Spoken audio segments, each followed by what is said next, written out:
Tank plumbing കാര്യങ്ങളൊക്കെ പറഞ്ഞു. അടുത്ത മെയിൻ ഇമ്പോർട്ടൻറ്റ് കാര്യമാണ് ഡ്രിപ്പ് ഇറിഗേഷൻ വെക്കാനുള്ള മെറ്റീരിയൽ.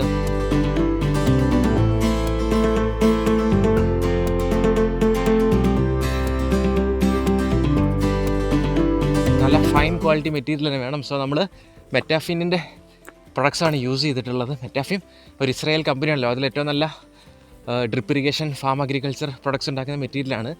അപ്പോൾ നല്ല എക്സ്പെൻസീവ് ആണ്, പക്ഷേ ഇൻഡസ്ട്രിയൽ സ്റ്റാൻഡേർഡാണ്. അപ്പോൾ അതിൻ്റെ പൈപ്പാണ് ഇപ്പോൾ ഞാൻ ചുമന്നുകൊണ്ട് വരുന്നത്, 400 മീറ്റർ പൈപ്പ്. അപ്പോൾ കമാൺ. അപ്പോൾ പറഞ്ഞ പോലെ നമ്മൾ ടാങ്കും പ്ലംബിംഗ് പൈപ്പ് കാര്യങ്ങളെല്ലാം വാങ്ങിച്ചിട്ടുണ്ട്. അറൗണ്ട് 18,000 രൂപയാണ് മൊത്തം എല്ലാത്തിനും കൂടി വില വന്നിട്ടുള്ളത്. അത് 60 മീറ്റർ അല്ല 90 meter 1.5 pipe, connectors, tee, 2 tank എല്ലാം കൂടി. അപ്പോൾ നമ്മൾ ഓൾറെഡി ഒരു 1000 ലിറ്ററിൻ്റെ ടാങ്ക് മുകളിലുണ്ട്. അതിൻ്റെ അടുത്തേക്ക് നമ്മൾ ഈ ടാങ്ക് കൂടി കൊണ്ടുവെക്കും. എന്നിട്ട് പാരലി കണക്ട് ചെയ്തിട്ട് 2000 ലിറ്ററാണ് ഒരു സിംഗിൾ ഡിസ്പേഴ്സിൽ അവൈലബിൾ ആവുന്ന പോലെ നമ്മൾ അറേഞ്ച് ചെയ്തത്. എന്നിട്ട് ഇതിൽ നിന്നായിരിക്കും നമ്മൾ ഡ്രിപ്പ് ഇറിഗേഷൻ്റെ സിസ്റ്റം പോവുക. ഡ്രിപ്പ് ഇറിഗേഷൻ സിസ്റ്റം വെക്കുന്നതിൽ ഒരുപാട് കോംപ്ലിക്കേഷൻസ് ഉണ്ട്. നമ്മൾ ചുമ്മാ ഡ്രിപ്പ് ഇറിഗേഷൻ സിസ്റ്റം വെച്ച് കഴിഞ്ഞാൽ അത് ക്ലോഗ് ആവും. അപ്പോൾ അതിന് നമുക്ക് ഫിൽറ്റർ വെക്കണം, വെഞ്ചുറി ഇൻസ്റ്റാൾ ചെയ്യണം, പിന്നെ ഹൈറ്റ് ഡിഫറൻസ് നോക്കണം. എന്നിട്ട് അത് ഡിസ്ട്രിബ്യൂഷൻ അത് താഴെ വരെ വെള്ളം എത്തിക്കണം. അതിന് ഫുഡ് വാൽവ് വെക്കണം. അതേപോലെ എന്താണ് ARV എയർ വെന്റിലേഷൻ വാൽവ് വെക്കണം. അതേപോലെ എന്താ പറയുക ടീ വെച്ച് എല്ലാത്തിനും ബോൾ വാൽവ് വെച്ച് ബ്ലോക്ക് ചെയ്ത് എല്ലാവിധ പ്രോപ്പറായിട്ട് തന്നെ നമ്മൾ ഇൻസ്റ്റാൾ ചെയ്യണം. അപ്പോൾ ആദ്യത്തെ വർക്ക് എന്ന് പറഞ്ഞാൽ നമ്മൾ 2 ടാങ്ക് മുകളിൽ കയറ്റുക, ടാങ്ക് തമ്മിൽ കണക്ട് ചെയ്തിട്ട് ബേസിക് പ്ലംബിംഗ് വർക്ക് ചെയ്യുക എന്നുള്ളതാണ്. അപ്പോൾ അതായിരിക്കും നമ്മൾ ആദ്യം ചെയ്യാൻ പോകുന്നത്. നിങ്ങൾക്ക് ഓൾറെഡി കാണാം ടാങ്ക് കാര്യങ്ങളൊക്കെ വന്നു. പിന്നെ അടുത്ത ടാങ്ക് വരാൻ പോകുന്നത് ഇവിടെയാണ്. ഇത് നമ്മൾ ഡ്രിപ്പിന് വേണ്ടിയിട്ടല്ല വെക്കുന്നത്, നമ്മൾ ഇവിടേക്ക് വാട്ടർ ആക്സസിബിലിറ്റിക്ക് വേണ്ടിയിട്ട് വെക്കുന്ന ടാങ്കാണ് ഇവിടെ വെക്കുന്നത്. ഇതെന്ന് പറഞ്ഞാൽ ഇവിടെ നമ്മൾ പൈപ്പ് ഇട്ടിട്ട് വെക്കുകയാണ് ചെയ്തത്. അപ്പോൾ ആദ്യം നമ്മൾ മുകളിൽ ടാപ്പ് വെച്ച് മുകളിൽ ടാങ്ക് വെച്ച് 2 പാരലൽ ചെയ്തിട്ട് താഴെ വരെ കണക്ട് ചെയ്ത് ചെയ്യാൻ പോകുന്നത്.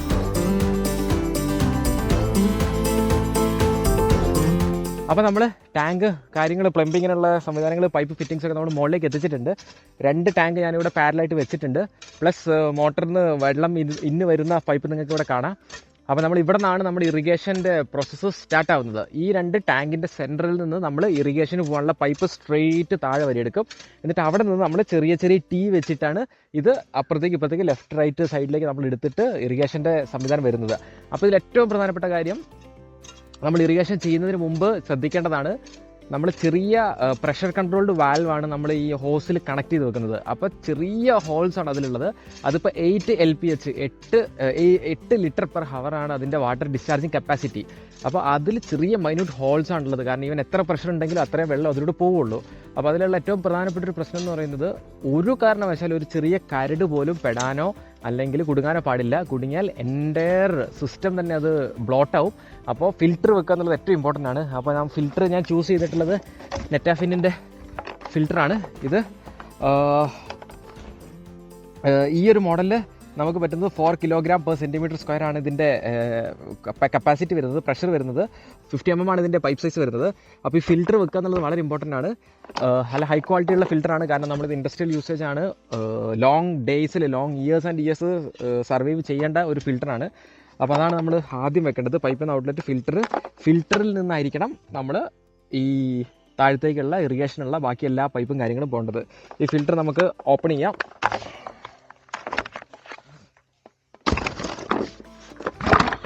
ഓപ്പൺ ചെയ്താൽ നിങ്ങൾക്ക് കാണാം, റിമൂവ് ചെയ്ത് ക്ലീൻ ആക്കാൻ പറ്റുന്ന ഒരു മെഷ് ഇതിൻ്റെ അകത്തുണ്ടാവും, മെറ്റലിൻ്റെ മെഷ് ഉണ്ടാവും. സോ ഈ സാധനം വളരെ ഇമ്പോർട്ടൻ്റ് ആണ്. പ്ലസ് നമ്മളിതിൽ പ്രഷർ ഗേജ് വെക്കും, 2 പ്രഷർ ഗേജ് ഇൻ ആൻഡ് ഔട്ടിൽ വെക്കും. അപ്പോൾ നമുക്ക് അറിയാൻ പറ്റും എവിടെയാണ് ബ്ലോട്ട് വരുന്നത് എന്നുള്ളത്. ഇവിടെയാണ് പ്രഷർ ലോ കാണിക്കുന്നതെങ്കിൽ അതിനർത്ഥം ഇതിൻ്റെയും വാട്ടറിൻ്റെയും ഇടയിൽ വെച്ചാൽ ഇൻ ഔട്ടിൻ്റെ ഇടയിൽ ബ്ലോട്ട് ഉണ്ടെന്നും, ഈ സൈഡിൽ പ്രഷർ ഡിഫറൻസ് കാണിക്കുന്നുണ്ടെങ്കിൽ താഴത്തെ എവിടെയെങ്കിലും ബ്ലോട്ട് ഉണ്ടെന്നുള്ളത് നമുക്ക് അറിയാൻ പറ്റും. അപ്പോൾ അതിനാണ് പ്രഷർ വെക്കുന്നത്. പിന്നെ ഇവിടെ ഫുഡ് വാൽവ് വെക്കും. വെള്ളം ഡ്രൈ ചെയ്ത് പോകണമെന്നുണ്ടെങ്കിൽ 2 വാൽവ് ഇവിടെ വരും. സോ മുകളിൽ ഒരു ARV വാൽവും വരും, എയർ റിലീഫ് വാൽവും വരും. എയർ റിലീഫ് വാൽവ് വളരെ ഇമ്പോർട്ടൻ്റ് ആണ്. കാരണം എയർ റിലീഫ് വാൽവ് ഇല്ലെങ്കിൽ വാക്വം കുടുങ്ങിയിട്ട് അത് പൈപ്പ് കാര്യങ്ങളൊക്കെ ഡാമേജ് ആവാനുള്ള പ്രോബിലിറ്റി കൂടും ലോങ് ടൈം യൂസിൽ. സോ ARV വാൽവും വരും. അപ്പോൾ അങ്ങനെയാണ് ഈ ഫിൽറ്ററിൻ്റെ സെറ്റിങ്സ്.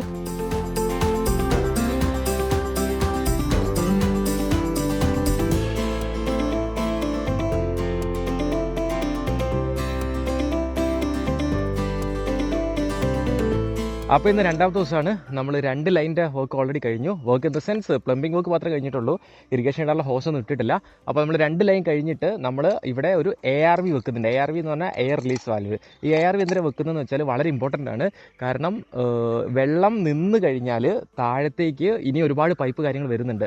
അപ്പോൾ വെള്ളം പോയി കഴിഞ്ഞാൽ അതിൽ സക്ഷൻ ക്രിയേറ്റ് ചെയ്യും. സക്ഷൻ ക്രിയേറ്റ് ചെയ്ത് കഴിഞ്ഞാൽ അത് നമ്മുടെ ഈ ഹോസില്ലേ, മറ്റേ ഈ ഡ്രിപ്പ് ഇറിഗേഷൻ ചെയ്യുന്ന ഹോസിൻ്റെ അത് വാക്വം ജനറേറ്റ് ചെയ്യും. അത് ഇവഞ്ച്വലി സക്ഷൻ വന്ന് തന്നെ ആ ഹോസ് ഡാമേജ് ആവാനുള്ള പ്രോബിലിറ്റി കൂട്ടുകയും ചെയ്യും. അപ്പോൾ അതുകൊണ്ടാണ് എയർ റിലീസ് വാൽവ് ഇടുന്നത്. അത് വളരെ ഇമ്പോർട്ടൻ്റ് ആണ്.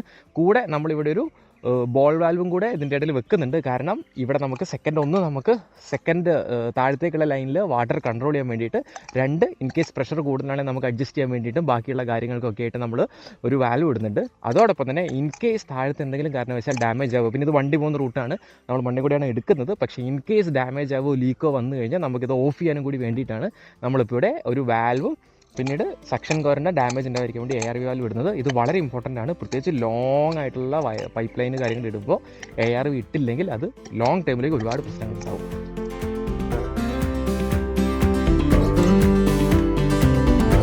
അപ്പോൾ നമ്മൾ PVC പൈപ്പിൻ്റെ ഇൻസ്റ്റലേഷനൊക്കെ കഴിഞ്ഞു. ഇനി അടുത്ത നമ്മൾ ഇറിഗേഷൻ പൈപ്പ് ഫിക്സ് ചെയ്യാൻ പോവാണ്. അപ്പോൾ ഇത് ഏകദേശം 400 മീറ്ററിൻ്റെ ടെറ്റാഫിറ്റിൻ്റെ പൈപ്പാണ് ഇപ്പോൾ ഉള്ളത്. അപ്പോൾ ഈ പൈപ്പ് നമ്മൾ ബാക്കി വെച്ചിട്ടുള്ള ഓരോ ജോയിൻറ്റിൽ നിന്ന് ഇങ്ങനെ കണക്ട് ചെയ്ത് ഡിസ്ട്രിബ്യൂട്ട് ചെയ്യും. എന്നിട്ട് അതിൻ്റെ മുകളിലാണ് നമ്മൾ ബട്ടൺ ഡ്രിപ്പേഴ്സ് വെക്കുക. സോ നമ്മളിപ്പോൾ ഇറിഗേഷൻ്റെ ലാസ്റ്റ് പ്രോസസ്സിലേക്ക് കടക്കുകയാണ്.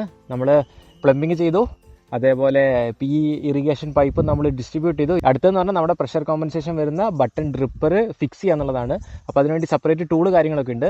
ഇതെന്ന് പറയുന്നത് 8 LPH ഫിക്സഡ് ഫ്ലോ റേറ്റ് ഉള്ളൊരു ഡ്രിപ്പറാണ്. എന്ന് വെച്ചാൽ 8 ലിറ്റർ പെർ ഹവറാണ് ഇതിൻ്റെ വാട്ടർ ഫ്ലോ റേറ്റ്. അപ്പോൾ 2 ഡ്രിപ്പറാണ് നമ്മൾ തെങ്ങിന് വെച്ച് കൊടുക്കുന്നത്. അങ്ങനെ 4 മണിക്കൂർ കൊണ്ട് ഏകദേശം 70 ലിറ്റർ വെള്ളം ഒരു ദിവസം തെങ്ങിന് കൊടുക്കുക എന്നുള്ളതാണ് നമ്മുടെ പ്ലാൻ. അപ്പോൾ ഈ ഡ്രിപ്പർ നമ്മളിങ്ങനെ കണക്ട് ചെയ്ത് നോക്കാം. അതിനുവേണ്ടി സെപ്പറേറ്റ് ടൂള് കാര്യങ്ങളൊക്കെ ഉണ്ട്. ഞാൻ കാണിച്ചു തരുന്നത് ഇങ്ങനെ കണക്ട് ചെയ്യേണ്ടതെന്നുള്ളത്. സോ നമ്മൾ ടൂൾ വെച്ചിട്ട് ഇത് വെച്ചിട്ട് നമ്മൾ ഓട്ട് ഇടും. ദെൻ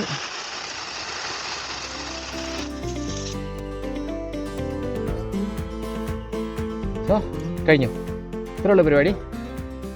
ഇപ്പോൾ ഒരു ബട്ടൺ വെച്ചു. ഇതേപോലെ നമ്മൾ 2 ബട്ടണാണ് ഒരു തെങ്ങിന് വെക്കുക.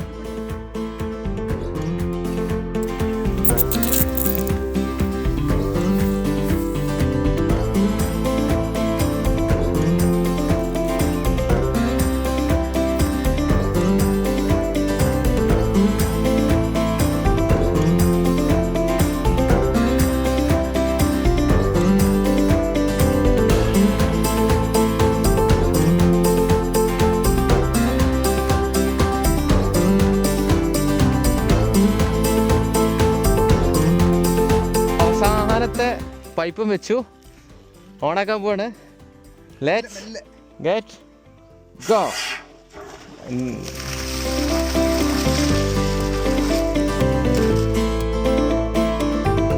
അപ്പോൾ പ്ലംബിങ് ചെയ്ത് ഏറ്റവും പൈപ്പിൻ്റെ താഴത്ത് ഇതേപോലത്തെ ഒരു സ്റ്റോപ്പർ അല്ലെങ്കിൽ ഒരു ഫുഡ് വാൽവ് ഇടുക എന്നുള്ളത് വളരെ ഇമ്പോർട്ടൻ്റ് ആണ്.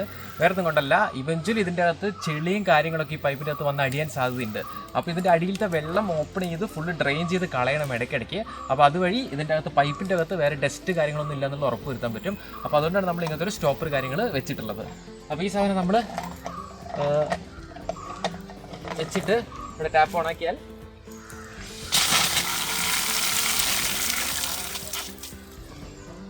ഇതിപ്പോൾ സീലായി. ഇനി ഇടയ്ക്ക് വെള്ളം ഡ്രെയിൻ ചെയ്യണമെങ്കിൽ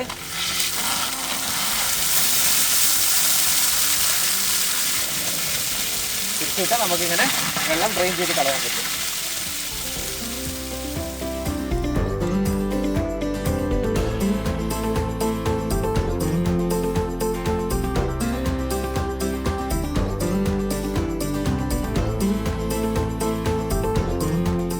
അപ്പോൾ അങ്ങനെ 4 ദിവസത്തെ കഷ്ടപ്പാടാണ്.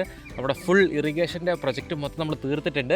നിങ്ങൾക്ക് ഇവിടെ കാണാം, ഞാൻ 2,000 ലിറ്ററിൻ്റെ ടാങ്ക് ഏറ്റവും ടോപ്പിൽ വെച്ച് പൈപ്പ് ഞാൻ ഇൻ്റർകണക്ട് ചെയ്ത് അതിൽ നിന്ന് ഫിൽറ്റർ വെച്ച് ഫിൽറ്ററിൽ നിന്ന് താഴത്തേക്ക് പോയി ഓരോ ലൈനിൽ നമ്മൾ ടീ വെച്ച് ഹോസ് വെക്കാനുള്ള അല്ലെങ്കിൽ ഈ ഇറിഗേഷൻ പൈപ്പ് കണക്ട് ചെയ്യാനുള്ള ടീ വെച്ച് അവിടെ നമ്മൾ റൈറ്റ് ലെഫ്റ്റിലേക്ക് അങ്ങനെ സ്പ്രെഡ് ചെയ്തിട്ടാണ് എടുത്തിട്ടുള്ളത്.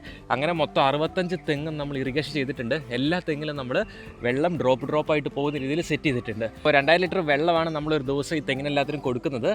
ഏകദേശം 65 തെങ്ങുള്ളത്. അപ്പോൾ നമ്മൾ അത്ര വലുപ്പമല്ലാത്ത കാരണം നമ്മളൊരു ദിവസം 50, 60, 70 ലിറ്റർ വേരിയേഷനിലാണ് വരുന്നത്. അപ്പോൾ പ്രഷർ കോമ്പൻസേറ്റ് ആയത് കാരണം എല്ലാത്തിനും ഈക്വലായിട്ടാണ് കിട്ടുക. അപ്പോൾ നല്ല പണിയായിരുന്നു. പക്ഷേ മോർ ദാൻ ദാറ്റ് നമ്മൾ ഈ പണി പഠിച്ചു, ഇതെങ്ങനെ ചെയ്യാം എന്നുള്ളത് പഠിച്ചു എന്നുള്ളതാണ് ഇത് ഏറ്റവും വലിയ ഇമ്പോർട്ടൻറ്റ്. കാരണം ഇനി ഇത് നമുക്ക് നമ്മുടെ വലിയ പ്ലോട്ടുകളിലേക്ക് അല്ലെങ്കിൽ ബിഗ്ഗർ പ്ലോട്ടുകളിലേക്ക് ഡിഫറെൻ്റ് ആയിട്ടുള്ള സ്ഥലങ്ങളിലേക്ക് നമുക്ക് ഈസിയായിട്ട് സ്കെയിലപ്പ് ചെയ്യാം. അപ്പോൾ പ്ലസ് നമ്മൾ ഉപയോഗിച്ചിട്ടുള്ള എല്ലാ പ്രൊഡക്ട്സും ദ ബെസ്റ്റ് ക്വാളിറ്റി എവറാണ്. ഇൻ്റർനാഷണലി ഏറ്റവും ബെസ്റ്റ് ക്വാളിറ്റി ആയിട്ടുള്ള മെറ്റീരിയലാണ് നമ്മളെല്ലാം ഉപയോഗിച്ചിട്ടുള്ളത്. വേറെ ഒന്നും കൊണ്ടല്ല, നമുക്കിത് ലോങ് ഡ്യൂറേഷനിലേക്ക് വേണ്ടതാണ്. പ്രത്യേകിച്ച് തെങ്ങാണ്, നമുക്കിത് മാറ്റിക്കൊണ്ടിരിക്കാനൊന്നും പറ്റില്ല. അപ്പോൾ അങ്ങനെ നമ്മൾ വളരെ പെർഫെക്റ്റ് ആയിട്ട് നമ്മുടെ മാക്സിമം എഫേർട്ട് എടുത്തിട്ടാണ് ഈ ഒരു ഫുൾ വർക്ക് നമ്മൾ ചെയ്തിട്ടുള്ളത്. ഞാനും പിന്നെ എൻ്റെ അപ്പായും കൂടി മാത്രം ഒരുമിച്ചിട്ടാണ്, പിന്നെ എൻ്റെ ടീം സിൻഡിക്കേറ്റ് 24 ഞങ്ങൾ എല്ലാവരും കൂടി മാത്രമാണ് ഈ വർക്ക് ഫുള്ള് നമ്മൾ എടുത്തിട്ടുള്ളത്. മനു, നിർമ്മൽ എല്ലാവരും കുറേ ഹെൽപ്പ് ചെയ്തു. അപ്പോൾ അങ്ങനെ ആ പ്രൊജക്റ്റ് നമ്മൾ തീർത്തിട്ടുണ്ട്. അപ്പോൾ ഇനിയെന്ന് പറയുന്നത് ഒരു അടുത്ത 3 കൊല്ലത്തേക്ക് കണ്ടിന്യൂസ്ലി വെള്ളം കൊടുക്കുക എന്നുള്ളത് മാത്രമാണ്. പ്ലസ് നമുക്ക് ഇതിൻ്റെ കൂടെ ലിക്വിഡ് ഫെർട്ടിലൈസർ മിക്സ് ചെയ്യണം. അപ്പോൾ ഞാൻ ആദ്യം വെഞ്ചുറി വെക്കാമെന്നാണ് വിചാരിച്ചത്. പക്ഷേ നമുക്ക് ഗ്രാവിറ്റി ഒരു അഡ്വാൻറ്റേജ് ആയി വരുന്നത് കാരണം വെഞ്ചുറി വർക്ക് ചെയ്യണമെങ്കിൽ നമ്മൾ ഹൈ പ്രഷർ ജനറേറ്റ് ചെയ്യണം. ഹൈ പ്രഷർ ജനറേറ്റ് ചെയ്യണമെങ്കിൽ പിന്നെ ടാങ്ക് മുകളിലേക്ക് വെക്കണം, അല്ലെങ്കിൽ എക്സ്ട്രാ പമ്പ് വെക്കണം. അങ്ങനെ കുറേ കോംപ്ലിക്കേഷൻ വന്നത് കാരണം ഞാൻ വെഞ്ചുറി എന്നുള്ള പ്ലാൻ ആസ് ഓഫ് നൗ ഞാൻ റിമൂവ് ചെയ്തിട്ട് ലിക്വിഡ് ഫെർട്ടിലൈസർ നേരിട്ട് ടാങ്കിൽ അല്ലെങ്കിൽ മിക്സ് ചെയ്തിട്ട്, അല്ലെങ്കിൽ ഒരു എക്സ്ട്രാ വാൽവ് വെച്ച് നേരിട്ട് ടാങ്കിൽ മിക്സ് ചെയ്ത് വിത്ത് ഹെൽപ്പ് ഓഫ് ഗ്രാവിറ്റി നമ്മൾ എല്ലാ ചെടികൾക്ക് കൊടുക്കാന്നുള്ള പ്ലാനിലാണ് ഉള്ളത്. അപ്പോൾ അടുത്തത് ഈ പറഞ്ഞ പോലെ ഫെർട്ടിലൈസർ നമുക്ക് ഇതിൽ മിസ്സിംഗ് ഉള്ള എലമെൻറ്റ്സും മൂലകങ്ങളും കണ്ടുപിടിച്ച് ഫെർട്ടിലൈസറിൻ്റെ രൂപത്തിൽ തെങ്ങിന് കൊടുക്കുക എന്നുള്ളൊരു വർക്കും ഇനി പെൻഡിങ് ഉണ്ട്. അപ്പോൾ അത്രത്തോളമാണ് നമ്മുടെ ഡ്രിപ്പ് ഇറിഗേഷൻ സിസ്റ്റത്തിനെ പറ്റി പറയാനുള്ളത്. നിങ്ങൾക്ക് എല്ലാവർക്കും കാണാൻ വർക്ക് എല്ലാം വെച്ചിട്ടുള്ളത്. ഫിൽറ്ററും ARV വാലും വളരെ ഇമ്പോർട്ടൻ്റ് ആണ്. അത് ഒരു കാരണവശാലും മറക്കരുത്. സോ നിങ്ങൾക്ക് എന്തെങ്കിലും ഡൗട്ട് അല്ലെങ്കിൽ ഇതിനെപ്പറ്റി ക്ലാരിഫൈ ആയിട്ട് എന്തെങ്കിലും വേണമെന്നുണ്ടെങ്കിൽ യു ക്യാൻ കോൺടാക്ട് മീ, അല്ലെങ്കിൽ കമൻറ്റ് സെക്ഷനിൽ പറഞ്ഞാൽ ഞാൻ ഹെൽപ്പ് ചെയ്യാവുന്നതാണ്. അപ്പോൾ that is all about this episode. It's a long episode I believe. പക്ഷേ finally it is a big project. പിന്നെ മറ്റൊരു കാര്യം, വളരെ പ്രധാനപ്പെട്ട കാര്യം മെൻഷൻ ചെയ്യേണ്ടത്, എനിക്ക് ഇത്രയും ഇത് ചെയ്യാൻ വേണ്ടിയിട്ട് വന്നിട്ടുള്ള എക്സ്പെൻസ് എന്ന് വെച്ചാൽ പ്ലംബിങ്ങിനുള്ള പൈപ്പും അതേപോലെ മെറ്റീരിയലും എല്ലാം കൂടി എനിക്ക് 4 ദിവസത്തെ വർക്ക് ടൈം വന്നിട്ടുണ്ട്. അതിനെനിക്ക് എക്സ്ട്രാ കോസ്റ്റ് വന്നിട്ടില്ല. വേറെ ഒന്നും കൊണ്ടല്ല, ഞങ്ങൾ തന്നെയാണ് വർക്ക് മൊത്തം ചെയ്തത്. അല്ലെങ്കിൽ പിന്നെ 4 ദിവസത്തേക്ക്, അല്ലെങ്കിൽ ഒരു പ്രൊഫഷണൽ ആയിട്ടുള്ള ആൾ വരുന്നെങ്കിൽ ചിലപ്പോൾ ഒരു ദിവസം തന്നെ തീർക്കാൻ പറ്റുമായിരിക്കും. നമ്മൾ പിന്നെ ഒരു 11-12 മണിയാകുമ്പോഴേക്ക് തീർക്കുകയാണ്. രാവിലെ 6 മണി തൊട്ടിട്ട് ഒരു 11-12 മണിയാകുമ്പോഴേക്കും നമ്മൾ വർക്ക് തീർക്കുകയാണ്. വേറെ ഒന്നും കൊണ്ടല്ല, നല്ല വെയിലാണ്. അപ്പോൾ അതുകൊണ്ട് നമ്മളൊരു 11 മണിയാകുമ്പോഴേക്കും വർക്ക് തീർക്കുകയാണ്. അതുകൊണ്ടുകൂടിയാണ് 4 ദിവസം എടുത്തത്. അപ്പോൾ വർക്ക് ടൈം അത്രയും വരുന്നുണ്ട്. അതല്ലാതെ എനിക്ക് പ്ലംബിംഗ് മെറ്റീരിയൽ ലൈക്ക് നല്ല ക്വാളിറ്റിയുള്ള PVC പൈപ്പ്, അതിൻ്റെ ജോയിൻറ്റ്, ബെൻഡ്, പിന്നെ 2 വാട്ടർ ടാങ്ക്സ്, പിന്നെ അതിൻ്റെ കൂടെ വാൽവുകൾ, ഇതെല്ലാം കൂടി എനിക്ക് വന്നിട്ടുള്ള ചിലവ് എന്ന് പറഞ്ഞാൽ 18,000 രൂപയാണ്. അതിൻ്റെ കൂടെ തന്നെ ഈ പറയുന്ന ഫിൽറ്റർ സെറ്റപ്പ്, അതിൻ്റെ വാൽവ്, മൗണ്ടുകൾ, ഫിൽറ്ററിന് വേണ്ടിയിട്ടുള്ള സെപ്പറേറ്റ് ക്വാളിറ്റിയുള്ള വാൽവ്, പിന്നെ ARV വാൽവുകൾ, പിന്നെ ഹോസ്, അറൗണ്ട് 400 മീറ്റർ ഹോസ്, ഇറിഗേഷൻ ഹോസാണ് ഞാൻ വാങ്ങിച്ചത്. ഇതെല്ലാം കൂടി എനിക്ക് വന്നിട്ടുള്ള ചിലവ് 14,000 രൂപയാണ്. അപ്പോൾ അങ്ങനെ കൂട്ടി നോക്കിയാൽ 32,000 രൂപയാണ് എനിക്ക് മൊത്തം ഈ ഒരു ഇറിഗേഷന് വേണ്ടി മൊത്തം എൻ്റെ കയ്യിൽ നിന്ന് ചിലവായത്. എനിക്കൊരു ഐഡിയ ഇല്ല ഇത് മൊത്തം റിട്ടേൺ കിട്ടുമോ, തിരിച്ചു പിടിക്കാൻ പറ്റുമോ എന്നൊന്നും എനിക്കറിയില്ല. Just out of the passion I am just doing it. So 32,000 രൂപയാണ്. അതല്ലാതെ തന്നെ ഒരു 4 ദിവസത്തേക്ക് വന്നിട്ടുള്ള ട്രാൻസ്പോർട്ടേഷൻ കോസ്റ്റ്, ഫുഡ് എക്സ്പെൻസ്, ഇതെല്ലാം കൂടി അഡീഷണലി വരും. സോ യു ക്യാൻ എക്സ്പെക്ട് ഒരു 38,000 റുപ്പീസാണ് നമുക്കിത് മൊത്തം ഇംപ്ലിമെൻറ്റ് ചെയ്യാൻ വേണ്ടി വന്നിട്ടുള്ള ചിലവ്. അപ്പോൾ അത് പല സാഹചര്യങ്ങൾ അനുസരിച്ച് മാറി മറിഞ്ഞൊക്കെ ഇരിക്കും. പക്ഷേ അതാണ് ഇപ്പോൾ നമുക്ക് വന്നിട്ടുള്ള ചിലവ്. ഏകദേശം നമ്മൾ വാങ്ങിച്ച മെറ്റീരിയൽ എല്ലാം ഏകദേശം ഒരു 70-80% യൂസ് ചെയ്തിട്ടുണ്ട്. ഒരു 100 മീറ്റർ പൈപ്പ് ബാക്കിയുണ്ട്, കുറച്ച് ബെൻഡ്, അതേപോലെ വാൽവ് കാര്യങ്ങളൊക്കെ ബാക്കിയുണ്ട്. 100 മീറ്ററിൻ്റെ പൈപ്പ് കുറച്ച് ബാക്കിയുണ്ട്. വേറെ ഒന്നുമല്ല, നമ്മൾ ആദ്യം പ്ലാൻ ചെയ്യുന്നതിന് ഡിഫറെൻ്റ് ആയിട്ടാണ് നമ്മൾ താഴത്തൊരു പൈപ്പിങ് ചെയ്തിട്ടുള്ളത്. അപ്പോൾ അങ്ങനത്തെ കുറച്ച് പൈപ്പ് ബാക്കിയുണ്ട്, അത് വെച്ച് നിർത്തി എല്ലാം വളരെ പെർഫെക്റ്റ് ആയിരുന്നു. സോ ഇത്രയാണ് നമ്മൾ ഈ എപ്പിസോഡിൽ ഡിസ്കസ് ചെയ്യുന്നത്. So thank you so much for watching this much. I'll come up with another episode soon.